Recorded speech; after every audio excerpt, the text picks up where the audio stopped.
अमूर्त पूजेची फुलं, स्वामी माधवानंद यांच्या पुस्तकातील अंश आता ऐकूया.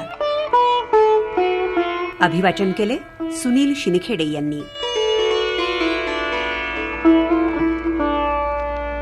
वंदे गुरूणां चरणारविंदे संदर्शित स्वात्मसुखावबोधे जनस्य जांगुलिकाय माने संसार हालाहल मोह शांतये.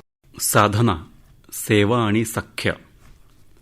सर्व काही करताना देवाची सेवा हा भाव ठेवून आपल्या वाटेला आलेलं काम उत्कृष्ट करून ते देवाला अर्पण करण्यानं हळूहळू देवाचं सख्य आपल्याला लाभतं.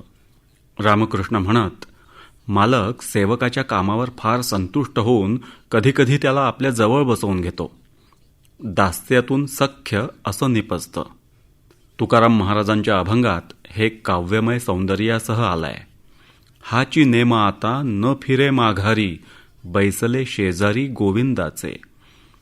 घर रिघी झाले पट्टराणी बळे, वरिले सावळे परब्रह्म.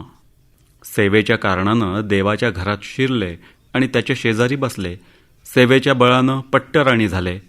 त्याला माझी सेवा आवडली आणि त्यांनीच शेजारी बसवून घेतलं. बळीयाचा अंगसंग झाला आता, नाही भय चिंता तुका म्हणे. सख्यत्वातून देवाशी चित्ताची एकरूपता झाली. आता खालच्या पातळीवर येण्याचं भय आणि आहे ती अवस्था सांभाळण्याची चिंता नाही.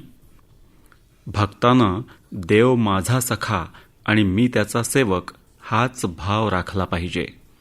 माझा राम सखा मी रामाचा दास नित्य बोलावे, हाची सुबोध गुरूंचा रामापाशी अनन्य वागावे. सख्य हा सेवेचा प्रसाद आहे. ही पवित्र प्रेमाची जवळीक देवाच्या कृपेनंच अंतःकरणाला लाभते. सख्य प्रेमाचं सामर्थ्य विलक्षण असतं. जणू काही भक्त प्रेमानं देवाला बांधून टाकतो.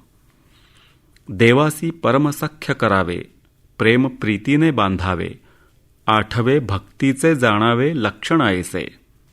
या भक्तीत जोर विलक्षण असतो. कसा? धरिला पंढरीचा चोर, गळा बांधोनिया दोर, हृदय बंदीखाना केला, आत विठ्ठल कोंडीला. शब्दे केली जडाजुडी, विठ्ठल पायी घातली बेडी. सोहम शब्दाचा मारा केला, विठ्ठल काकुळती आला. जनी म्हणे बा विठ्ठला, जीवे न सोडी मी तुझला. नाम आणि सोहम मंत्रानं साधनेसह देवाला हृदयात पकडून ठेवलाय. ते हृदय मुळात शुद्ध हवं. रामकृष्ण एक गोष्ट सांगत की एका गावाबाहेरच्या पडीक देवळातून शंखध्वनी आल्यानं लोकांना वाटलं कुणीतरी जीर्णोद्धार केलेला दिसतो, म्हणून ते धावत आले. पाहतात तर पोदो नावाचा पोरगा उगीचच शंख फुंकतोय. ते म्हणाले, पोदो, अरे इथे 11 वटवाघळं म्हणजे 10 इंद्रिय आणि 1 मन घिरट्या घालतायत आणि धूळ जळमट तशीच आहेत. निष्कारण शंख फुंकून तू धांदल उडवून दिलीस. साधना आणि सेवा मिळून दास्यभक्ती होते. दास्यानं चित्त शुद्ध होत राहतं आणि त्यात ही अद्भुत सख्य भक्ती उद्भवते.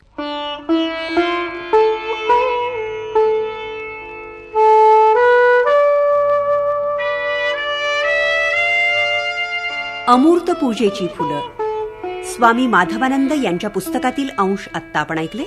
अभिवाचन केलं सुनील शिनखेडे यांनी.